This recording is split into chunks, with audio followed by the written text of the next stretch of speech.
Welcome on Easy Learning. Before going ahead of this part of the video of this chapter, A Child is Born, written by German Greer, we just look some words which are very important for this part of the video. तो इस part of the video में हम एक ही word है जो काफ़ी ज़्यादा difficult है और जिसको हम अभी स्टडी करने जा रहे हैं, लेकिन उसके साथ एक वर्ड और ले लेते हैं, वो है ऑब्स्टेट्रिक्स। ये branch of medicine concerned with birth of children. ये जो है मेडिसिन की एक ऐसी ब्रांच होती है जिनका संबंध या कंसर्न जो है वो चिल्ड्रन के बर्थ से होते हैं, तो इसको ऑब्स्टेट्रिक्स कहे जाते हैं। ठीक है। उसके बाद anthropology, the study of human race, मतलब मानव की जो स्टडी होती है उसको एंथ्रोपोलॉजी कहे जाते हैं। मानव का कैसे ओरिजिन हुआ, मानव कैसे उसमें विश्वास करते थे, मतलब मानव की जो पूरी पढ़ाई होती है उसको एंथ्रोपोलॉजी कही जाती है। तो चलिए अब हम इस पार्ट की ओर चलते हैं। तो पिछले पैराग्राफ में हमने देखा था किस तरीके से जो है वो प्रेगनेंसी कैसे होती है, किस तरीके से उसको देख रेख की जाती है, उसके बारे में हमने कुछ देखा। अब उसके बाद आगे देखते हैं।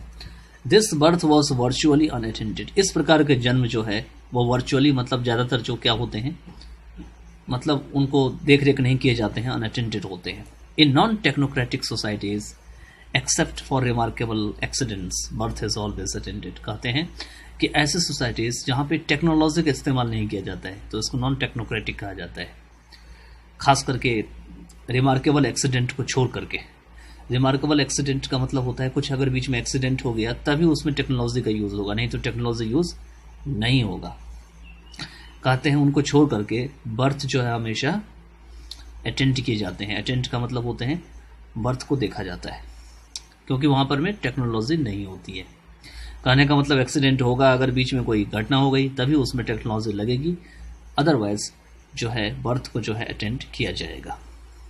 ठीक है। इसको आप सिंपल लैंग्वेज में और भी समझ सकते हैं कि नॉन टेक्नोक्रेटिक जो सोसाइटीज होते हैं रिमार्केबल एक्सीडेंट को छोड़ करके, ठीक है, कहते हैं कि ऐसे सोसाइटीज जिसमें टेक्नोलॉजी का यूज़ नहीं किया जाता है, लेकिन इसमें रिमार्केबल एक्सीडेंट को जो है वो एक्सेप्शन माना गया है। ठीक है। तो ऐसे सोसाइटीज़ में जहाँ पे नॉन टेक्नोक्रेटिक सोसाइटीज़ का प्रयोग, मतलब नॉन टेक्नोक्रेटिक सोसाइटीज़ होते हैं, उसमें बर्थ जो होते हैं वो हमेशा देख रेख में की जाती है, लेकिन एक ही शर्त है कि उसमें रिमार्केबल एक्सीडेंट नहीं होना चाहिए। रिमार्केबल एक्सीडेंट अभी मैंने बताया था कि बीच में अगर कोई घटना घट जाती है तो उसको रिमार्केबल एक्सीडेंट कहा गया है। Clearly infant and mother mortality is greater in traditional birth. कहते हैं कि परंपरागत जो जन्म होते हैं, जन्म देने का तरीका है, उसमें साफ तौर पर में जो शिशु होते हैं और जो मदर होते हैं उसके मौत का जो आंकड़ा है वो काफ़ी ज़्यादा होता है। इन्फेंट मीन्स शिशु और मदर आपको पता है, मॉर्टेलिटी मतलब मौत होते हैं। But in our anxiety to avoid death we may have destroyed the significance of the experience for the vast majority who live. कहते हैं लेकिन अगर हम अपनी चिंता की बात करें, अगर हम इस डेथ से बचना चाहें तो we may have destroyed the significance of the experience. तो हो सकता है कि हम जो है जो एक्सपीरियंस की जो सिग्निफिकेंस है, मतलब जो हमारी अनुभव है, उसकी जो महत्व है, उसको हम डिस्ट्रॉय कर सकते हैं, उसको हम ख़त्म कर सकते हैं। फॉर द वास्ट मेजॉरिटी मतलब काफ़ी ज़्यादा जो लोग रहते हैं उसके लिए जो रहते हैं। ठीक है। तो यहाँ पे कह रहे हैं कि हम तो खुद तो बच जाएंगे, लेकिन आखिर में तो हमें ग्रुप में रहना है, हमें दूसरों को भी देख करके जो है चलना है। तो जैसा दूसरा करता है वैसे उसके साथ हमको चलना है। तो ऐसा नहीं है कि हम अकेले बच जाएंगे और बाकी लोग जो है जो परंपरा चली है उसी परंपरा को लेकर चलना पड़ेगा। ये नहीं है कि हम कुछ टेक्नोलॉजी का प्रयोग कर लेंगे, हम कुछ दवाई का प्रयोग कर लेंगे और हम इन्फेंट और मदर की मॉर्टेलिटी को गिरा देंगे। वही बात इस लाइन में कही गई है।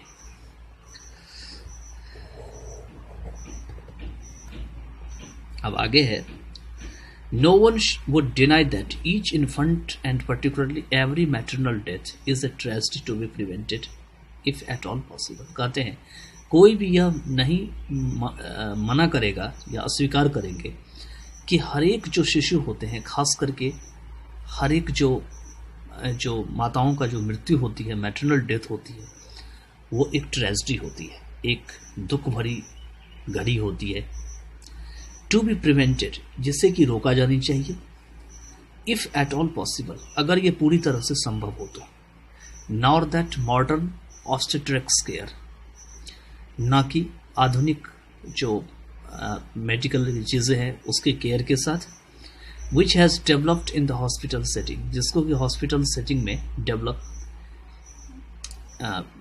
किया गया है, विच हैज़ डेवलप्ड, या जिसने कि हॉस्पिटल सेटिंग को डेवलप किया है, क्या डेवलप किया है, ऑब्स्टेट्रिक ने, ठीक है, has been at least partly responsible for the dramatic decrease in both maternal and prenatal mortality. कहते हैं कि जो मेडिकल केयर है, इस मेडिकल केयर ने कम से कम एटलीस्ट कुछ, पार्टली मीन्स कुछ, रिस्पॉन्सिबल हुए हैं, किस में, तो जो माता है या प्रीनेटल जो मॉर्टिलिटी होती है, मतलब बच्चा जन्म लेने से पहले जो मर जाता है उसी को प्रीनेटल मॉर्टिलिटी कहा जाता है, उसको कम करने में, ड्रामेटिक इंक्रीज मीन्स नाटकीय तरीके से उसमें गिरावट करने में, क्या चीज़ कम करने, कौन कम करने में, तो ये जो मेडिकल केयर है, ऑब्स्टेट्रिक केयर है, वो कब से, over the past half century means पिछले 50 वर्षों से।